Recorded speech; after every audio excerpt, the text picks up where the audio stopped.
Good evening class. आप सभी का बहुत बहुत स्वागत है हिंदी मीडियम के नंबर 1 चैनल शुभम क्लासेस से। बेटा जैसा कि आप जानते हो कि आज साइंस के केमिस्ट्री का टर्न है, तो आज की सेशन में बेटा हम लोग केमिस्ट्री की क्लास पे बात करने वाले हैं। तो यहां पर केमिस्ट्री का जो आपका पहला चैप्टर है रासायनिक अभिक्रिया एवं समीकरण, ठीक है, रासायनिक अभिक्रिया एवं समीकरण, ये आपका इस चैप्टर का वन शॉट, जो कि इस चैप्टर की आपकी भाई 100% जो तैयारी है आज के इस एक वीडियो से आपकी हो जानी है। तो आपको भाई बेटा सबसे पहले और सबसे इंपॉर्टेंट काम आपको ये करना है कि सेशन में शुरू से लेके लास्ट तक आपको बने रहना है और साथ ही साथ कॉपी पेन के साथ हर एक चीज को नोट करते हुए चलना है। और जैसा कि भाई आज की ये जो क्लास है ये पहली क्लास है, तो इस क्लास की शुरुआत मां सरस्वती के वंदना से की जाए और यहां पर भाई सभी बच्चे एक बार जय मां सरस्वती करते हुए कमेंट में करते हुए इस सेशन को स्टार्ट करेंगे।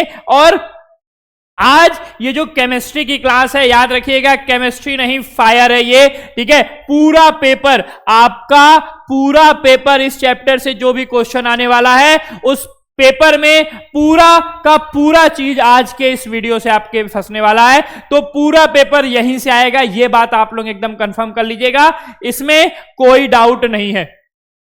रीजन क्या है, रीजन भी मैं आपको बता दूं। तो भाई रीजन, सबसे बड़ा रीजन ये है कि भाई जो हम आज के सेशन में बात करने वाले हैं पूरा चैप्टर, वो एकदम बेसिक से बात करने वाले हैं। बेसिक से बात करने का मतलब आपको जीरो लेवल से, यानी शून्य से उठाकर, ठीक है, शून्य से उठाकर 100 तक, ठीक है, शून्य से उठाकर 100 तक पहुंचाने वाला सेशन है आज का ये। आपको एकदम जीरो लेवल से तैयारी कराई जाएगी। एक भी पॉइंट, एक भी टॉपिक या एक भी ऐसा चीज जो आपके 2025 के बोर्ड एग्जाम में आने वाला हो और वो आज के सेशन में ना बताया जाए तो ये पॉसिबल ही नहीं है, ठीक है। तो एक बार सभी बच्चे जोरदार तरीके से वीडियो को शेयर और लाइक करते हुए रिप्लाई करेंगे भाई कि आप सभी को सेशन में एक एक चीज क्लियर हो रही है कि नहीं हो रही है, ठीक है। तो भाई देखो, सबसे पहले आज के इस वीडियो में हम लोग क्या क्या चीजों पे, किन किन चीजों पे बात करने वाले हैं, तो वो आपको मैं यहां बता दूं। तो सबसे पहले तो भाई देखो शुरुआत होगी कि रासायनिक अभिक्रिया जो चैप्टर है वो है क्या, रासायनिक अभिक्रिया किसे कहते हैं, यानी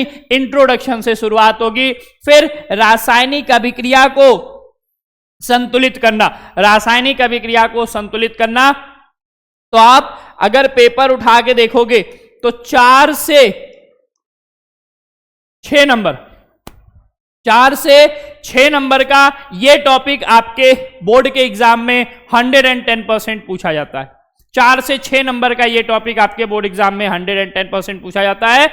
और दूसरी चीज तो भाई रासायनिक अभिक्रिया के प्रकार से, रासायनिक अभिक्रिया के प्रकार से 2 से 4 नंबर का क्वेश्चन, भाई देखो 6 ही नंबर आना है तो वो कैसे आएगा वो आपको याद रखना है। तो 2 से 4 नंबर का क्वेश्चन इस टॉपिक को भी लेके पूछा जाता है। और साथ ही साथ संक्षारण और विकृत गंधिता, संक्षारण और विकृत गंधिता, जो कि आपका भाई 4 नंबर में, कई बार 2 नंबर में संक्षारण और 2 नंबर में विकृत गंधिता आपके बोर्ड के एग्जाम में पूछा हुआ है। अगर आपने PYQ लगाया हुआ है बेटा तो आपने उस चीज को मेंशन किया होगा, आपने ध्यान दिया होगा, जी सर बिल्कुल पूछा हुआ है।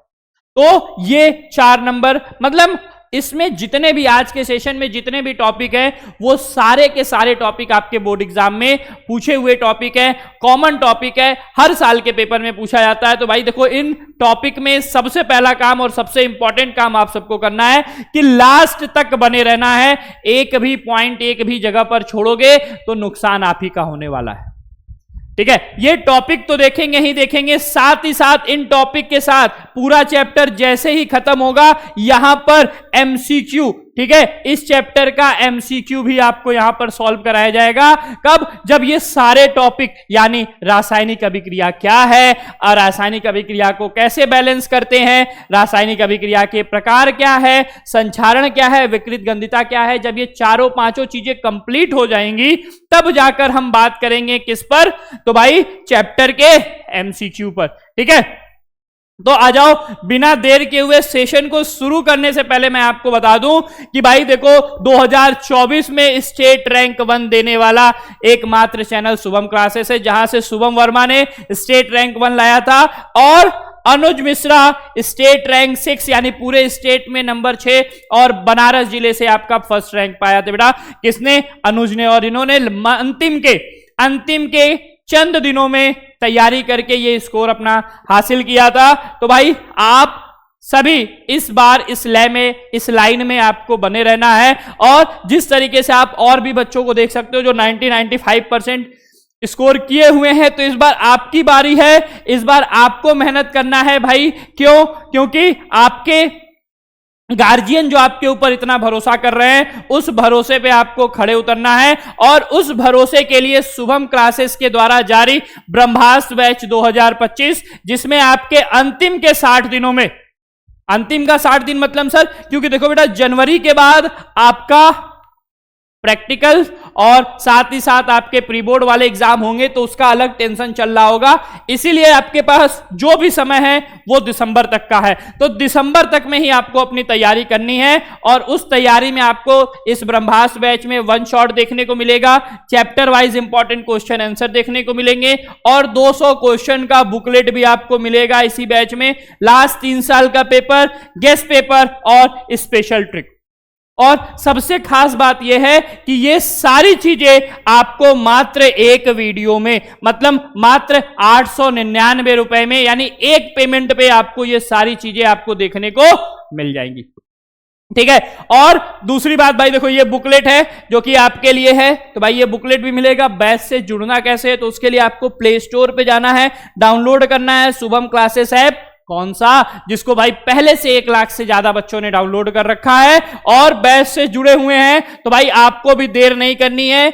ऐप डाउनलोड करके 7084817009 पे उसका जैसे ही आप पेमेंट का स्क्रीनशॉट भेजोगे आपको बैच से जोड़ दिया जाएगा, या फिर आप इस क्यूआर कोड को स्कैन करके 7084817009 पे जैसे ही पेमेंट का स्क्रीनशॉट भेजोगे बेटा 15 मिनट के अंदर जो है आपको बैच से जोड़ दिया जा रहा होगा।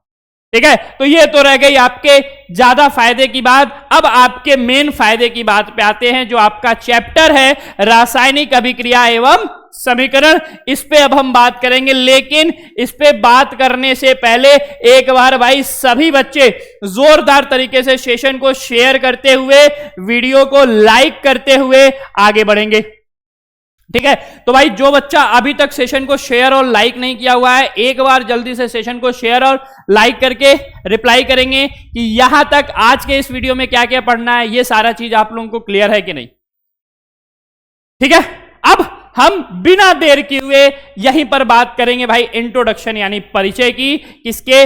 इस चैप्टर में। तो भाई देखो इस चैप्टर में अगर हम बात करते हैं रासायनिक अभिक्रियाओं की, तो आप अपने आसपास में ढेर सारा परिवर्तन देखते हो, आप अपने अगल बगल में ढेर सारा परिवर्तन देखते हो। तो हमारे आसपास में बेटा 2 प्रकार के परिवर्तन आपको देखने को मिलते हैं। कौन कौन से? 1 और 2। सर कौन 1 और 2 है? तो पहला जिसको हम लोग कहते हैं भौतिक परिवर्तन, और दूसरा जिसको हम कहते हैं बेटा रासायनिक परिवर्तन। भौतिक परिवर्तन और रासायनिक परिवर्तन। तो भाई भौतिक परिवर्तन क्या होता है यहीं पर थोड़ा सा समझ लेंगे, और रासायनिक परिवर्तन क्या होता है उसको भी यहीं पर थोड़ा सा क्लियर करते हुए चलेंगे आगे। तो भौतिक परिवर्तन क्या होता है? तो ऐसा परिवर्तन जो एक बार बदलने के बाद उसको पुनः प्रारंभिक अवस्था में लाया जा सके। विद एग्जांपल समझिएगा, बहुत ज्यादा यहां पे बात नहीं करनी क्योंकि ये चीजें आपके क्वेश्चंस में आती नहीं। बस ये इंट्रोडक्शन है, चैप्टर शुरुआत हो रहा है, तो आपका कॉन्सेप्ट थोड़ा सा क्लियर होना जरूरी है। तो भाई भौतिक परिवर्तन का मतलब क्या हो गया? जैसे देखो हमारे पास जल था, ठीक है, और इस जल को हमने किस में बदल लिया? बर्फ में। तो जैसे ही जल को बर्फ में बदलेंगे तो हम जानते हैं फिर बर्फ को जल में बदला जा सकता है। तो ये एक भौतिक परिवर्तन है, जल से बर्फ का बनना, ठीक है, बर्फ से जल का बनना, या फिर जल से वाष्प का बनना, ठीक है, जल से वाष्प का बनना और वाष्प से पुनः जल का बनना। ठीक है, तो जल से आपने क्या बना लिया बेटा, वाष्प बना सकते हैं और वाष्प को पुनः जल में परिवर्तित कर सकते हैं। तो यानी ऐसा परिवर्तन जिसको रिवर्स किया जा सकता है, यानी एक दूसरे के अपोजिट होते हैं, यानी एक से दूसरा और दूसरे से पहला आप आराम से बना सकते हो। तो ऐसे परिवर्तन को हम कौन सा परिवर्तन कहते हैं, भौतिक परिवर्तन कहते हैं। दूसरा रासायनिक परिवर्तन। ठीक है, रासायनिक परिवर्तन क्या होता है, तो ऐसा परिवर्तन जो एक बार परिवर्तित हो जाए तो फिर दोबारा नहीं हो सकता है। जैसे ढेर सारे एग्जाम्पल है, जैसे यहां पर आपका क्या हो जाएगा, सबसे सिंपल, दूध से दही का बनना। ठीक है, तो अगर आपने बेटा एक बार दूध को दही में परिवर्तित कर लिया, तो फिर आप दही से लस्सी बना सकते हो, शरबत बना सकते हो, माठा बना सकते हो, लेकिन उस दही को पुनः दूध में परिवर्तित नहीं कर सकते हो। ठीक है, जो आपके डेली लाइफ में एग्जाम्पल है मैं उसको लेके चल रहा हूं। ठीक है, बाकी दूसरा पॉइंट यहां याद रखिएगा कि जो भौतिक परिवर्तन होता है, ठीक है, ये तो पहला एग्जाम्पल से आपको कॉन्सेप्ट समझ में आ ही गया। यहां पे दूसरा पॉइंट याद रखिएगा कि जो भौतिक परिवर्तन होता है इसमें कोई भी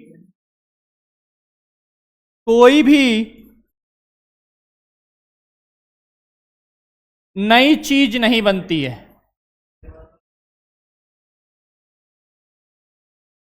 कोई भी नई चीज नहीं बनती है या नहीं बनता है। ठीक है, मेल फीमेल आप लोग देखते रहेंगे। ठीक है, दूसरा दूध से दही का बनना। तो दूध से दही का बनना ये रासायनिक परिवर्तन है। इसमें भाई ये तो पहला पॉइंट हो गया। दूसरा पॉइंट यहां पर याद रखेंगे, क्या चीज, कि इसमें नई चीज। ठीक है, यानी इसमें आप ऐसे कह सकते हो कि इसमें जो नया प्रोडक्ट यानी न्यू प्रोडक्ट फॉर्म होता है। ठीक है, न्यू प्रोडक्ट बनता है। ठीक है, इसमें आपका नया प्रोडक्ट बनता है, यानी आपको कुछ नया देखने को मिलता है। ठीक है, आइए बिना देर के हुए आगे बात करते हैं। तो सबसे पहले बात करेंगे रासायनिक अभिक्रिया किसे कहते हैं। ठीक है, रासायनिक अभिक्रिया किसे कहते हैं, तो यहां पर याद रखिए, यहां पर स्टेटमेंट आपका सिंपल सा हो जाएगा, क्या, जब दो या दो से अधिक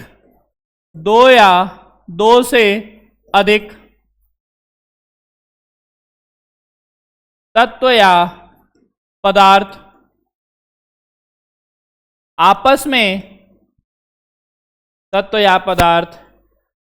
में अभिक्रिया करके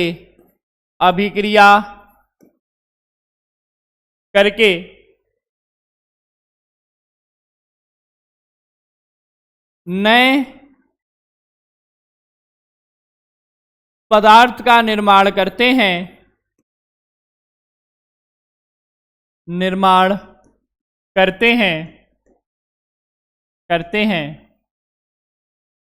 तो इसे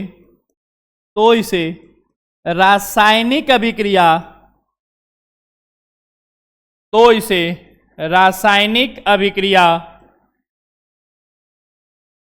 कहते हैं। तो इसे क्या कहते हैं, रासायनिक अभिक्रिया कहते हैं। और याद रखिएगा, इस अभिक्रिया में भाग लेने वाले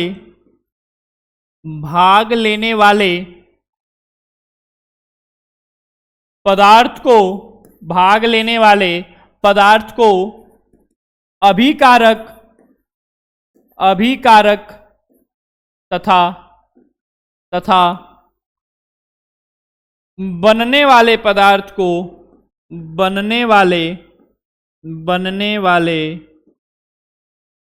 को उत्पाद कहते हैं।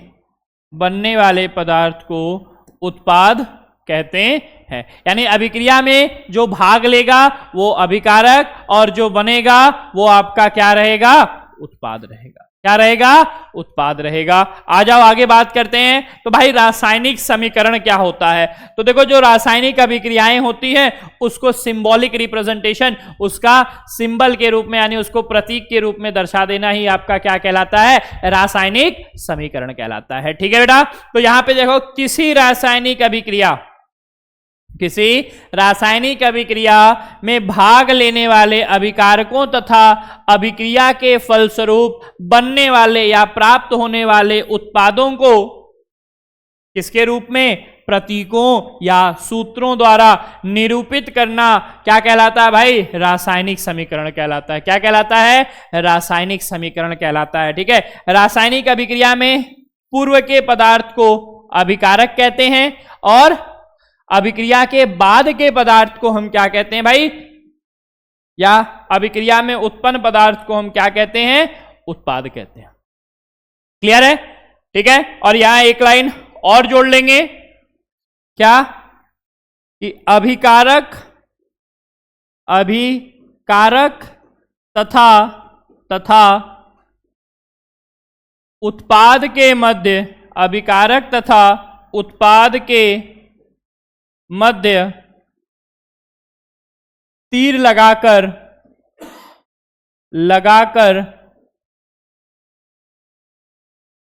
अभिक्रिया को लिखा जाता है। अभिक्रिया को लिखा जाता है। ठीक है, एरो के द्वारा प्रदर्शित करते हैं भाई। एरो का जो मुख होता है, तीर का ये जो हेड होगा वो किसकी तरफ होगा? वो उत्पाद की तरफ होगा। और तीर का ये जो पूंछ होगा यानी ये जो तीर का टेल होगा वो किसकी तरफ होता है? अभिकारक की तरफ होता है। क्लियर है? यहां तक रासायनिक समीकरण किसे कहते हैं? यहां तक सबको क्लियर है? एक बार जल्दी से जितने बच्चे देख रहे हैं सभी जल्दी से सेशन को लाइक और शेयर करते हुए रिप्लाई करेंगे भाई यहां तक क्लियर है कि नहीं। क्यों? क्योंकि अगला जो आपका टॉपिक है वो सबसे ज्यादा आपके बोर्ड एग्जाम के लिए इंपॉर्टेंट टॉपिक है इस चैप्टर का। कौन सा सर? रासायनिक समीकरण को संतुलित करना। किसी भी रासायनिक समीकरण को अगर आप संतुलित करना चाहते हो तो कैसे बैलेंस करेंगे, उसके लिए यहां पर आ जाओ, देखते हैं, बात करते हैं एकदम सिस्टमैटिक तरीके से। तो सिस्टमैटिक तरीके से चलने से पहले बात आ जाती है भाई सर कि ये संतुलित समीकरण होता क्या है? ठीक है, संतुलित समीकरण, असंतुलित समीकरण क्या होता है? तो असंतुलित यानी जो संतुलित नहीं है, संतुलित सर जो संतुलित है। ऐसा क्या? हाँ बिल्कुल ऐसा ही है, लेकिन बस इसको लिखने का थोड़ा सा तरीका चेंज हो जाएगा। क्या हो जाएगा? आप लिखोगे, क्या लिखोगे भाई? हाँ, वे समीकरण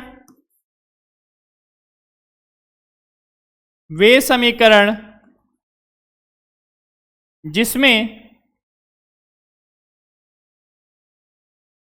अभिकारक तथा उत्पाद दोनों तरफ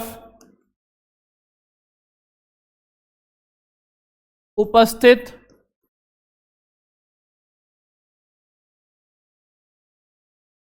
तत्वों की संख्या बराबर होती है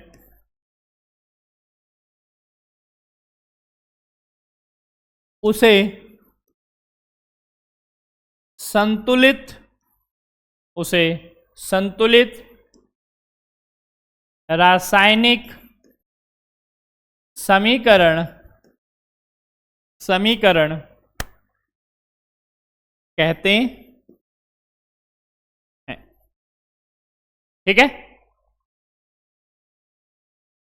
दूसरा पॉइंट, यदि कोई समीकरण संतुलित नहीं होता है तो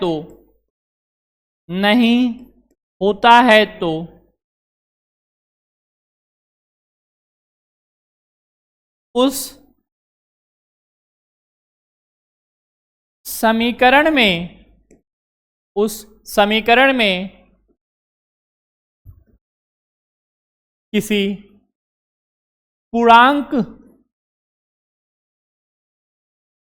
का, किसी पूर्णांक का गुणा करके उस समीकरण को संतुलित करते हैं। ठीक है, किसी पूर्णांक का यानी किसी छोटी संख्या का गुणा करके उस समीकरण को हम क्या करेंगे, संतुलित करेंगे। ठीक है, तो भाई संतुलित करने के लिए सर एक दो एग्जाम्पल हो जाए। ठीक है, एक दो एग्जाम्पल समझा दीजिए। तो भाई देखो, आपके पेपर में क्वेश्चन अलग अलग तरीके से आता है। एक समीकरण लिखा होता है, फिर संतुलित करना होता है, और एक स्टेटमेंट लिखा होता है, तो पहले उसको समीकरण में बदलना होता है और फिर उसको संतुलित करने के लिए बोलता है। और सबसे इंपॉर्टेंट और सबसे खास बात कि आपके पेपर में बेटा 4 से 5 4 या 6 एक साथ समीकरण आते हैं। 4 नंबर में आया तो 4, 6 नंबर में आया तो 6, और 4 और 6 नंबर का जैसे ही क्वेश्चन में आएगा 6 समीकरण दिया होगा और 6 के 6 को संतुलित कर दोगे, आपको 6 नंबर आपको मिल जाएगा। तो भाई ये बहुत आसान और बहुत सरल और बहुत ही सिंपल टॉपिक है, इसलिए थोड़ा सा अगर आप कंसंट्रेशन बनाएंगे तो यहां पर ये टॉपिक का कॉन्सेप्ट आपको एकदम 110% क्लियर हो जाएगा, और आपका डाउट और जो भी इस चैप्टर से लेके समस्या है वो सारी चीजें क्लियर हो जाएंगी। तो भाई कैसे क्लियर होगा, आ जाओ यहां पर देखते हैं। तो सबसे पहली बात यहां पर याद रखेंगे, जैसे अगर आपको एक क्वेश्चन दे दिया गया, क्वेश्चन क्या दे दिया गया, हाइड्रोजन की अभिक्रिया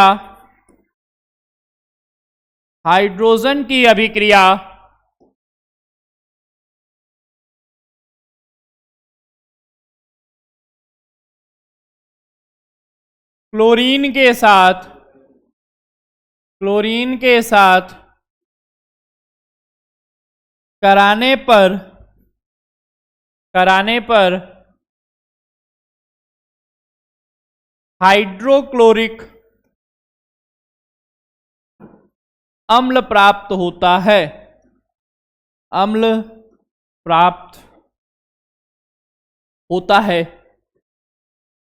होता है। इसके लिए संतुलित रासायनिक समीकरण लिखिए। रासायनिक समीकरण लिखो। ठीक है, तो भाई कैसे लिखेंगे, तो बस पता होना चाहिए कि सर हाइड्रोजन किसे कहते हैं, तो हाइड्रोजन H को कहते हैं। ऐसा लिखे तो गड़बड़ हो जाएगा। पता होना चाहिए कि सर हाइड्रोजन बोला है तो H2 लिखेंगे, क्लोरीन बोला है तो Cl2 लिखेंगे। तो हाइड्रोजन और क्लोरीन लिखोगे और फिर अभिक्रिया के बाद आप बना दोगे क्या, HCl जो बोला था।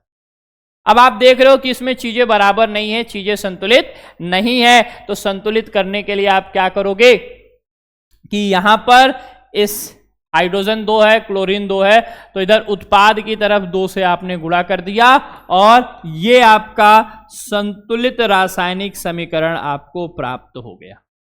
ठीक है, यह आपको संतुलित रासायनिक समीकरण प्राप्त हो गया। और दूसरा, इसके बाद इसी तरीके से आपको कोई समीकरण दिया हुआ होगा और कहेगा उसको संतुलित कीजिए। ठीक है, जैसे आपको एक समीकरण दे दिया कुछ इस तरीके से और कह रहा है इसको संतुलित करो। इसको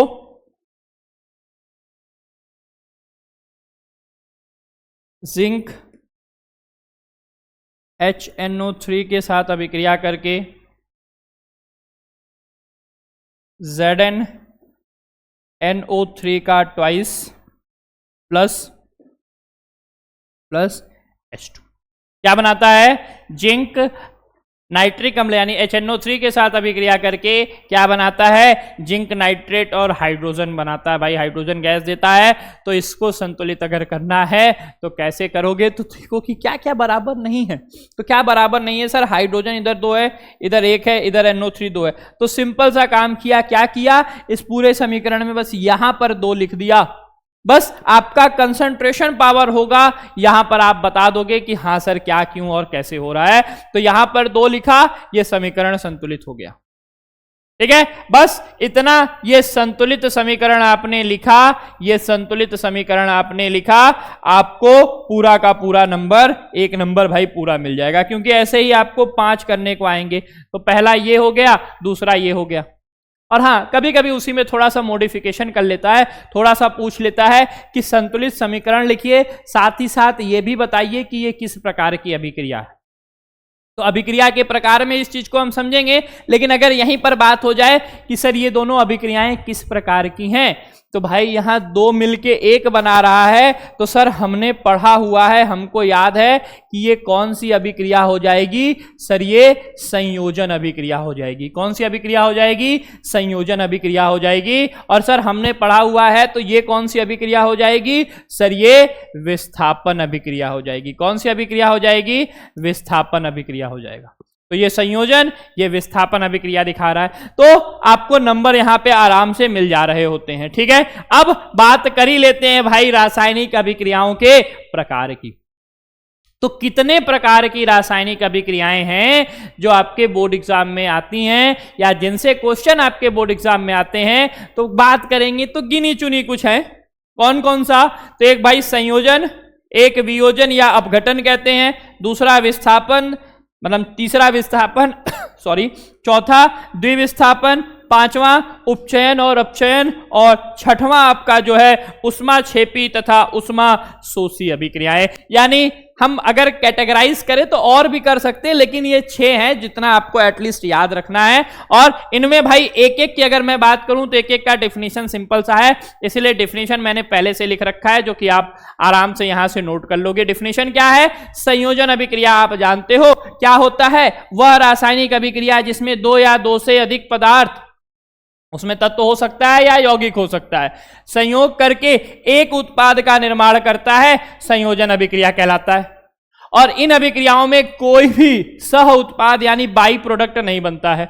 यानी अगर इसका हम सिंबॉलिक रिप्रेजेंटेशन आपको दिखाएं तो कुछ ऐसे हो जाएगा, A + B after reaction C। कैसे होगा? बस भाई A और B मिला, और A और B मिलके क्या बना लिया? C बना लिया। एग्जाम्पल, ये पैटर्न हो गया। इस पैटर्न पे एग्जाम्पल आप ढेर सारा लिख सकते हो, जैसे सर H2 लिखा, O2 लिखा, H2 लिखा, O2 लिखा, क्या बना दिया? 2 ठो पानी बना दिया। 2 ठो क्या बना दिया? पानी बना दिया। तो ये कौन सी अभिक्रिया है? संयोजन अभिक्रिया है। 2 मिलके एक उत्पाद दे रहे हैं। उसी तरीके से वियोजन या अपघटन अभिक्रिया क्या होती है? तो वियोजन या अपघटन अभिक्रिया यानी तोड़ना। एक था, एक को तोड़ के 2 या 2 से अधिक में तोड़ लेना भाई। तो वह रासायनिक अभिक्रिया जिसमें यौगिक बाह्य कारकों की वजह से, भाई देखो घर में जो फूट आता है, फूट पड़ता है, कैसे टूटता है भाई? तो कोई बाह्य कारक होता है। तो बाह्य कारकों के प्रभाव द्वारा अपने अवयवी तत्वों या लघु यौगिकों में अपघटित हो जाता है, तो उसे हम क्या कहते हैं? वियोजन अभिक्रिया कहते हैं। ठीक, यह अभिक्रिया उष्मा के द्वारा, प्रकाश के द्वारा तथा विद्युत के द्वारा संपन्न होती है। यानी 3 कारक ऐसे हैं जिनके आधार पर इस अभिक्रिया को संपन्न किया जा सकता है। कौन कौन? उष्मा, प्रकाश और विद्युत। ठीक है, यानी अगर पैटर्न मैं समझाऊं तो इसका पैटर्न कुछ इस तरीके से होगा भाई। AB होगा, AB में इन तीनों में से कुछ भी किया, ये किस में टूट जाएगा?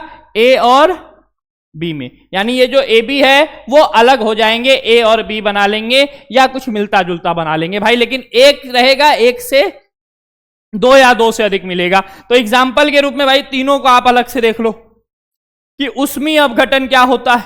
तो जहां उष्मा देकर तोड़ा जाए, तो वह रासायनिक अभिक्रिया जिसमें यौगिक उष्मा के द्वारा 2 या 2 से अधिक सरल पदार्थों में टूटता है। जैसे एग्जाम्पल में कैल्शियम कार्बोनेट, कैल्शियम कार्बोनेट को तोड़ोगे तो कैल्शियम ऑक्साइड और कार्बन डाइऑक्साइड में टूटता है। तो ये कौन सा अपघटन है? उष्मीय अपघटन है। फिर प्रकाश अपघटन, यानी वे अभिक्रियाएं जो भाई सूर्य के प्रकाश के द्वारा, किसके द्वारा? सूर्य के प्रकाश के द्वारा होती हैं, तथा यह प्रकाश अपघटन कहलाता है। तो भाई जैसे एग्जाम्पल में सिल्वर क्लोराइड लिया, और सिल्वर क्लोराइड को जब तोड़ेंगे तो 2 मोल Ag और 2 मोल 1 मोल Cl2 का टूटेगा। यहां समीकरण संतुलित नहीं है, तो संतुलित करने के लिए आप क्या कर लोगे सर, यहां पर 2 लगा दीजिए, यहां 2 लगा दीजिए, समीकरण संतुलित हो जाएगा। और ऊपर वाला तो पहले से ही संतुलित था, ऊपर वाला देखो संतुलित था, करने की जरूरत नहीं थी। ठीक है, आ जाओ यहां पे अगला, विद्युत के द्वारा अपघटन। तो वह अभिक्रियाएं जिसमें यौगिकों के जलीय विलयन या गलित अवस्था में विद्युत प्रवाहित करने पर 2 या 2 से अधिक सरल पदार्थों में अपघटित हो जाता है, विद्युत अपघटन कहलाता है। एग्जाम्पल में भाई 2 मोल H2O का विद्युत अपघटन कराएंगे तो वह हाइड्रोजन और ऑक्सीजन में आपका क्या हो जाएगा, टूट जाएगा। क्लियर है?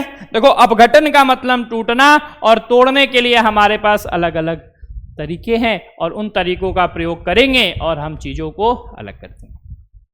क्लियर है? एक बार जल्दी से सभी बच्चे, जो बच्चा भाई अभी तक वीडियो को लाइक और शेयर नहीं किया, एक बार लाइक शेयर करते हुए कमेंट करेगा कि यहां तक किसी को कोई समस्या, यहां तक के टॉपिक में किसी बच्चे को किसी प्रकार की कोई समस्या।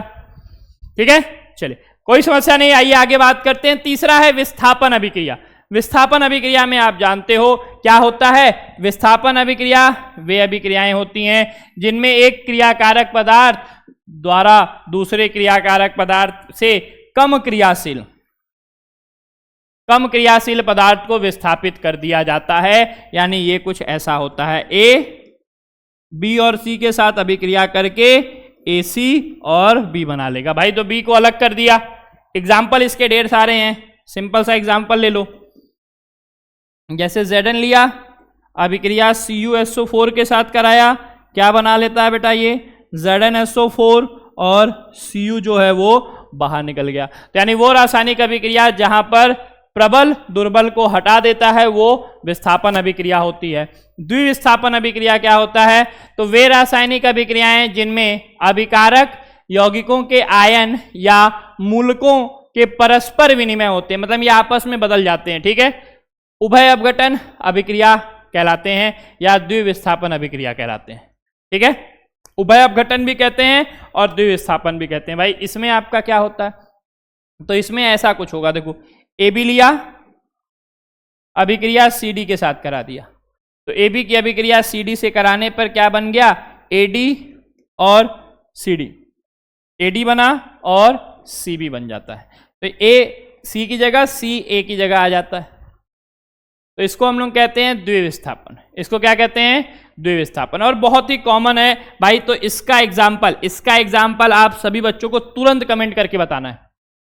एक कोई भी, मुझे नहीं मतलब है, आपको जो भी याद हो, कोई भी एक द्विविस्थापन अभिक्रिया का एग्जाम्पल आपको अभी तुरंत कमेंट करना है कि सर ये द्विविस्थापन अभिक्रिया है। ठीक है, एक बार जल्दी से कमेंट करिए, पहले सभी अच्छे कमेंट करिए, उसके बाद फिर इसके आगे बढ़ेंगे। जल्दी से एक बार कमेंट करो, फिर आगे चलते हैं। कोई भी आपको अपने मन से जो भी मन करे वो कर दो। ठीक है, और भाई सेशन को देखो लाइक और शेयर करते हुए चलना है, इसमें आपको कोई कंजूसी नहीं करनी है। ठीक है, तो द्विविस्थापन के बाद अगला आता है बेटा उपचयन एवं अपचयन अभिक्रिया। उपचयन एवं अपचयन अभिक्रिया, तो उपचयन और अपचयन की बात करें तो यहां 4 आधार पर उपचयन अपचयन आपको याद करना होता है। उसको मैं यहां पे चार्ट के थ्रू आपको समझा दे रहा हूं, याद कर लीजिएगा।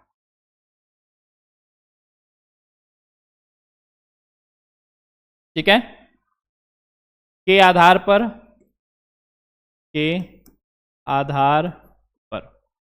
क्या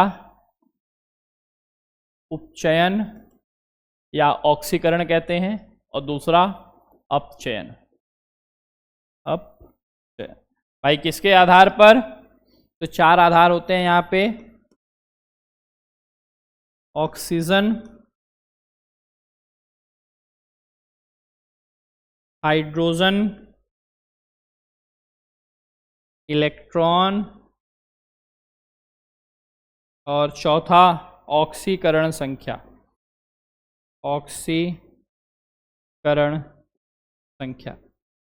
ठीक है, इन 4 आधार पर यहां बात होती है। तो भाई कब उपचयन या ऑक्सीकरण कब होगा, तो जब ऑक्सीजन किसी तत्व या यौगिक में जुड़ता है या निकलता है तो कब यह हो जाएगा, अपचयन हो जाएगा। ठीक है, उसी तरीके से हाइड्रोजन ठीक उल्टा, निकलता है और अपचयन में जुड़ता है। ठीक है, इलेक्ट्रॉन की कमी होती है। अगर किसी परमाणु में से इलेक्ट्रॉन की कमी हो रही है तो कहेंगे उसका ऑक्सीकरण हो रहा है, और अगर इलेक्ट्रॉन की वृद्धि हो रही है बेटा, ठीक है, इलेक्ट्रॉन की वृद्धि हो रही है, ठीक है, ऑक्सीकरण संख्या बढ़ता है, तो ऑक्सीकरण और ऑक्सीकरण संख्या अगर घटता है किसी परमाणु का तो उसको हम कहते हैं कि उसका क्या हो रहा है, अपचयन हो रहा है। तो उपचयन और अपचयन के साथ साथ आपको यहीं पर एक पॉइंट और समझना होता है जिसको हम लोग कहते हैं भाई, क्या कहते हैं, यहीं पर आपको एक पॉइंट और समझना होता है जिसको हम लोग कहते हैं ऑक्सीकारक और अपचायक। ठीक है, ऑक्सीकारक और दूसरा अपचायक। ठीक है, तो ऑक्सीकारक अपचायक में चीजें एकदम कॉपी पेस्ट हो जाती हैं, उल्टी हो जाती हैं, उसमें कोई दिक्कत नहीं है, लेकिन याद रखना पड़ेगा। ठीक है, यानी ऑक्सीकारक कौन होगा, तो भाई जिसमें अपचयन के गुण होंगे वो ऑक्सीकारक होता है।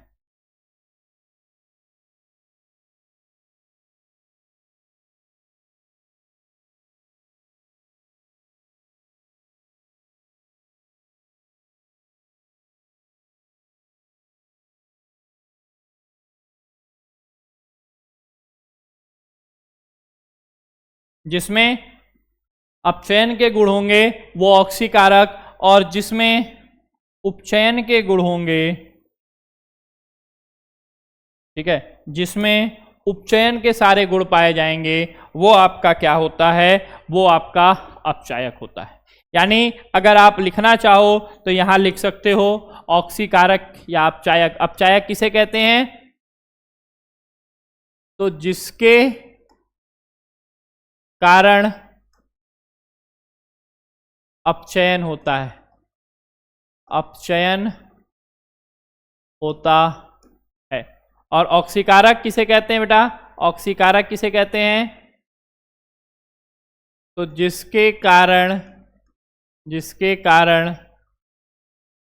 उपचयन होता है। ठीक है, तो जिसके कारण उपचयन होता है वो ऑक्सीकारक, और जिसके कारण अपचयन होता है वो अपचायक। क्लियर है, इस चार्ट का स्क्रीनशॉट लेके इस चार्ट को आप अच्छे से याद रखोगे, क्योंकि इससे भी क्वेश्चन आपको पूछे जाते हैं। ठीक है, इसी के बाद आपको एक छोटा सा और अभिक्रिया का प्रकार याद रखना होगा बेटा, कौन सा, रेडॉक्स अभिक्रिया। रेडॉक्स अभिक्रिया, तो सर रेडॉक्स अभिक्रिया किसे कहते हैं, तो बेटा ये वो अभिक्रिया है जहां पे ऑक्सीकरण और अपचयन दोनों होता है। ठीक है, तो वे अभिक्रिया जिसमें ऑक्सीकरण यानी उपचयन, ठीक है, ऑक्सीकरण तथा अपचयन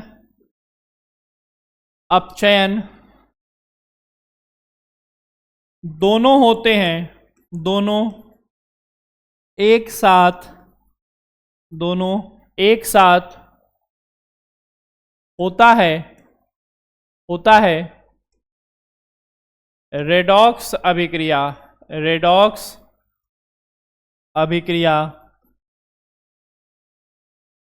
कहलाता है। यानी वह अभिक्रिया जहां ऑक्सीकरण और अपचयन दोनों एक साथ देखने को मिलेगा, उस अभिक्रिया को रेडॉक्स अभिक्रिया कहते हैं। क्या कहते हैं, रेडॉक्स अभिक्रिया कहते हैं। एग्जाम्पल में आप लिख सकते हो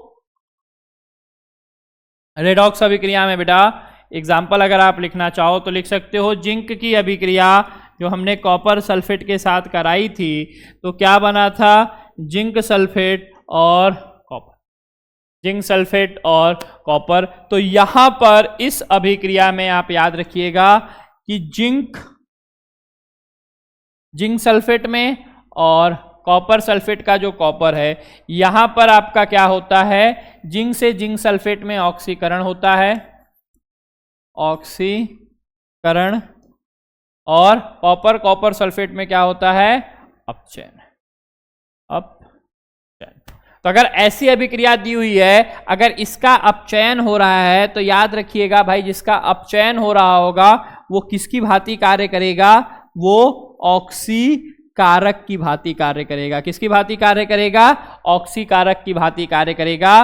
और जिसका ऑक्सीकरण हो रहा है वो अपचायक की भांति कार्य करेगा। किसकी भांति बेटा, अपचायक की भांति कार्य करेगा।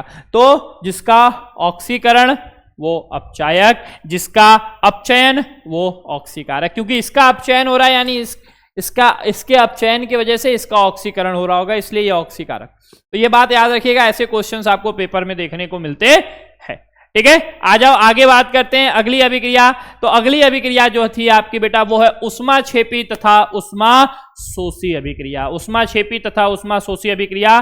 तो भाई उष्माक्षेपी और उष्माशोषी अभिक्रिया क्या होते हैं, बहुत ही सिंपल सा। तो वे रासायनिक अभिक्रिया जिनमें क्रिया के फलस्वरूप उष्मा निकलता है, उष्मा क्या होगा, निकलेगा, तो उष्मा उत्पन्न होती है, उष्माक्षेपी अभिक्रिया कहलाते हैं।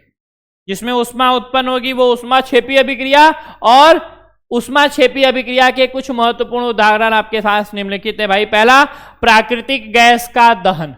प्राकृतिक गैस का दहन, तो प्राकृतिक गैस को जब जलाएंगे यानी मीथेन को जलाएंगे ऑक्सीजन की उपस्थिति में, तो आपका कार्बन और जल बनेगा, साथ ही साथ उष्मा निकलती है। और दूसरा जो कॉमन एग्जांपल है जो आपके पेपर में कई बार पूछा हुआ है, कौन सा, श्वसन।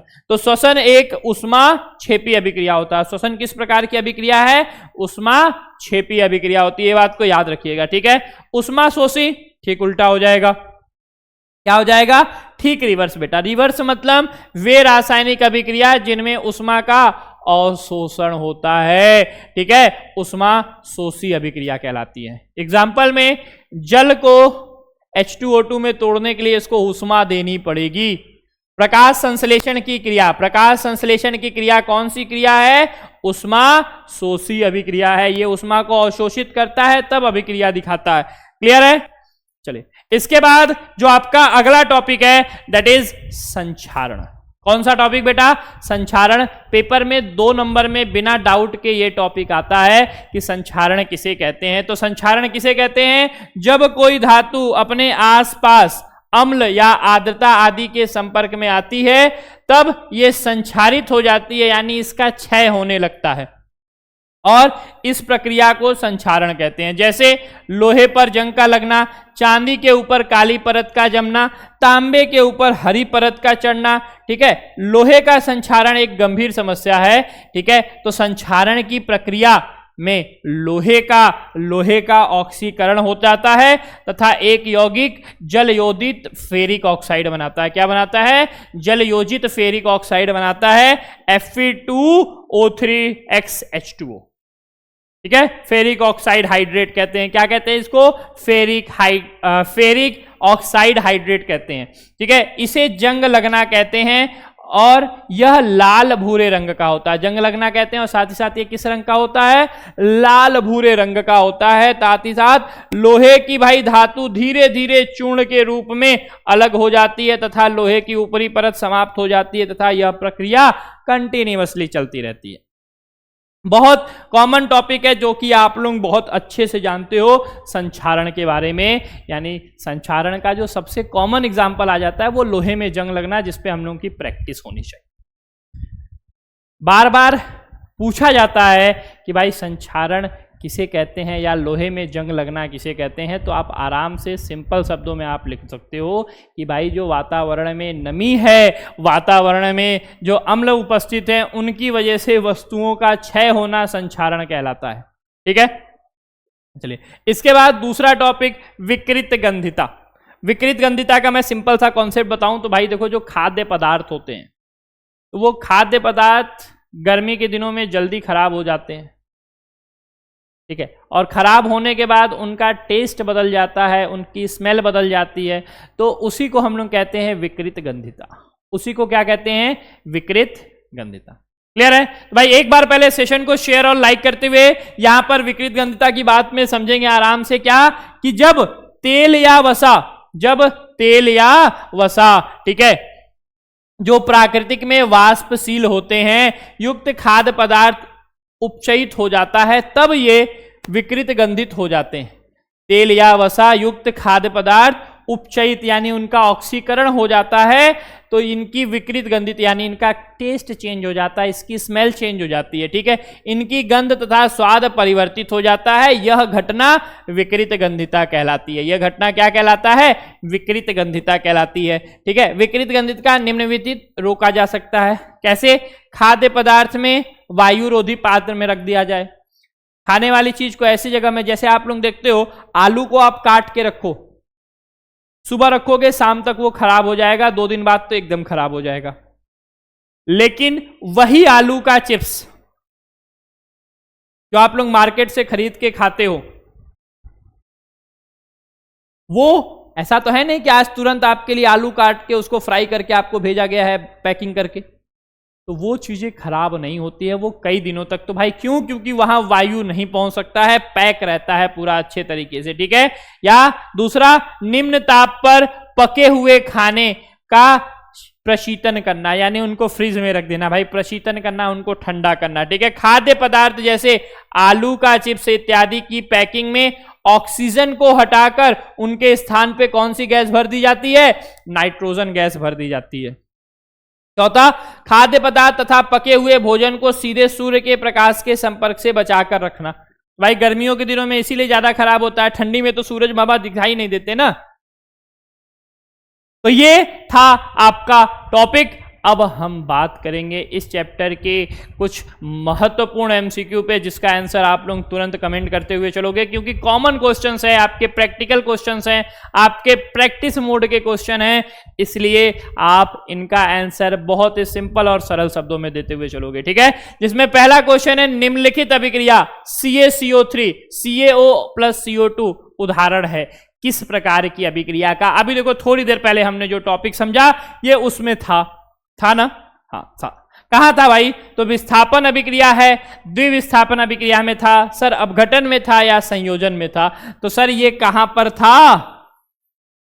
सर ये अपघटन वाले टॉपिक में था। कहां पर था बेटा? अपघटन वाले टॉपिक में था, क्योंकि एक अभिकारक से 2 उत्पाद मिल रहे हैं, तो यहां इसका क्या हो रहा है? अपघटन हो रहा है। क्या हो रहा है? अपघटन हो रहा है। आ जाओ दूसरा क्वेश्चन यहां पर, रासायनिक अभिक्रिया कॉपर सल्फेट आयरन के साथ अभिक्रिया करके आयरन सल्फेट तथा कॉपर देता है, तो यह किस प्रकार की अभिक्रिया है? तो बेटा संयोजन है, विस्थापन है, अपघटन है या उभय अपघटन यानी द्विविस्थापन अभिक्रिया है। तो सिंपल सी बात है भाई, देखो आयरन कॉपर को उसकी जगह से हटा दे रहा है यानी विस्थापित कर दे रहा है, तो यह किस प्रकार की अभिक्रिया है? विस्थापन अभिक्रिया है। किस प्रकार की अभिक्रिया है बेटा? विस्थापन अभिक्रिया है। क्लियर है? चलिए अगला यहीं पे Fe2O3 एल्यूमिनियम के साथ एल्यूमिनियम ऑक्साइड और आयरन बना रहा है, यह अभिक्रिया किस प्रकार की है? वियोजन है, संयोजन है, द्विविस्थापन है या विस्थापन है? तो यहां पे वही आपको दिख रहा है कि एल्यूमिनियम आयरन को हटा दिया। इस अभिक्रिया में आयरन ने दूसरे को हटाया था, इस अभिक्रिया में कोई दूसरा यानी एल्यूमिनियम आया और आयरन को हटा के चला गया। तो भाई ये कौन सी अभिक्रिया है? तो सर ये विस्थापन अभिक्रिया है। कौन सी अभिक्रिया है? विस्थापन अभिक्रिया। क्लियर है? क्वेश्चन बहुत सिंपल, बहुत ही टॉपिक बेसिस क्वेश्चंस हैं, क्योंकि आपके टॉपिक और आपके बोर्ड एग्जाम में यही सब क्वेश्चंस आपके रिपीटेड होते रहते हैं और बार बार पूछे जाते हैं बेटा। इसीलिए किसी भी टॉपिक को आपको छोड़ना नहीं है और हर एक टॉपिक का नोट बनाते हुए उन पे जितने क्वेश्चन है सारे क्वेश्चन को प्रैक्टिस करना है। रासायनिक समीकरण, बेरियम क्लोराइड सल्फ्यूरिक अम्ल के साथ अभिक्रिया करके बेरियम सल्फेट और हाइड्रोक्लोरिक अम्ल बना रहा है, तो यह किस प्रकार की अभिक्रिया है? योगात्मक है, निराकरण है, अवक्षेपण है या इनमें से कोई नहीं? तो याद रखिएगा यहां पर ठोस अवस्था बन रहा है, यानी यहां बेरियम सल्फेट का पीपीटी यानी प्रेसिपिटेट बनता है, जिस कारण इसको हम कौन सी अभिक्रिया कहते हैं? बिल्कुल सही, कौन सी सर? अवक्षेपण अभिक्रिया कहते हैं। यहां पे अवक्षेप का निर्माण हो रहा होता है। क्लियर है? चलिए, इसके बाद अगला क्वेश्चन है आपके सामने। दी गई अभिक्रिया सल्फर डाइऑक्साइड हाइड्रोजन सल्फाइड के साथ अभिक्रिया करके जल और सल्फर बना रहा है, में अपचायक है। इस अभिक्रिया में अपचायक कौन है? तो आपको पता करना होगा। अपचायक वही होगा जिसका ऑक्सीकरण हो रहा होगा। तो अब इस अभिक्रिया में किसका ऑक्सीकरण हो रहा है? किसका ऑक्सीकरण हो रहा है भाई? तो सर सल्फर के पास ऑक्सीजन था, अब नहीं है, तो यानी सल्फर का अपचयन हो रहा है। सल्फर का क्या हो रहा है? अपचयन हो रहा है। और हाइड्रोजन का ऑक्सीकरण हो रहा है, मतलब इस H2S का ऑक्सीकरण हो रहा है। तो जिसका ऑक्सीकरण होगा वही अपचायक होगा। ठीक है, क्योंकि ये खुद ऑक्सीकृत होकर दूसरे को क्या कर दे रहा है? अपचयित कर दे रहा है। यानी यहां पे अपचायक कौन है? तो सर H2S। अपचायक का कार्य कौन कर रहा है? H2S कर रहा है। क्लियर है? देखो एकदम बिल्कुल सिंपल और सरल शब्दों में सारी चीजें हैं यहां पे। और भाई इसके बाद अभी तक भाई देखो, जो बच्चा ब्रह्मास्त्र बैच से जुड़ा नहीं है, जहां से आपको रैंक 1 और रैंक 6 आपको देखने को मिला भाई शुभम क्लासेस, बाकी 90-95 प्लस लाने वाले बच्चों की लड़ी ढेर सारी है। तो भाई देखो, ब्रह्मास्त्र बैच आपके इस 60 दिनों में आपकी one shot chapter wise important question answer, top 200 question का बुकलेट, 3 साल का पेपर, 3 गेस्ट पेपर और स्पेशल ट्रिक के साथ मात्र 899 रुपए में आपको ये सारी चीजें मिल रही हैं। जिसके लिए आपको भाई ये देखो, ये बुकलेट तो आपको मिलेगा ही, साथ ही साथ जुड़ने के लिए आपको क्या करना है? प्ले स्टोर पे जाना है, डाउनलोड करना है शुभम क्लासेस ऐप। कौन सा भाई? जिसको पहले से 1 लाख से ज्यादा बच्चों ने डाउनलोड कर रखा है, और पेमेंट करके 7084817009 पे उसका स्क्रीनशॉट भेजोगे, आपको बैच से जोड़ दिया जाएगा। या फिर आप इस QR कोड को स्कैन करो, पेमेंट करो और इस ऑफिशियल नंबर पर उसका स्क्रीनशॉट भेजो। 15 मिनट के अंदर बेटा आपको बैच से जोड़ दिया जाएगा। ऑफिशियल नंबर कौन सा है? 7084817009 वाला। क्लियर है? ठीक है, कोई दिक्कत यहां पे? और रह गई बात टाइम टेबल की, तो टाइम टेबल की बात अगर करें तो याद रखिएगा, सुबह आपको Sanjeevani class, Monday, Tuesday, Wednesday, Thursday, Friday, Saturday में आपको हिंदी, इंग्लिश, साइंस, मैथ और सोशल साइंस की क्लास आपको देखने को मिलेगी संजीवनी सुबह 5 से 6 में, और शाम को 5 से 6:45 हिंदी आपको मंडे और वेडनेसडे, सैटरडे को SST आपको ट्यूसडे और फ्राइडे, और इंग्लिश जो है आपका थर्सडे और सैटरडे। वहीं पे 7 से 8:45 में मंडे, वेडनेसडे, फ्राइडे में आपकी साइंस की क्लास है, जिसमें भाई मंडे को फिजिक्स, वेडनेसडे को केमिस्ट्री और फ्राइडे में बायो, और मैथ की क्लास ट्यूसडे, वेडनेसडे और सैटरडे आपको देखने को मिलेगी। ठीक है, तो इस टाइम टेबल को भाई अगर आपने नोट नहीं किया हुआ है तो नोट करके रख लीजिएगा, क्योंकि इसी बेसिस पे आपको सारी चीजें देखने को मिलने वाली हैं और आपकी रेगुलर क्लासेस इसी पैटर्न पे आपको चलेंगी।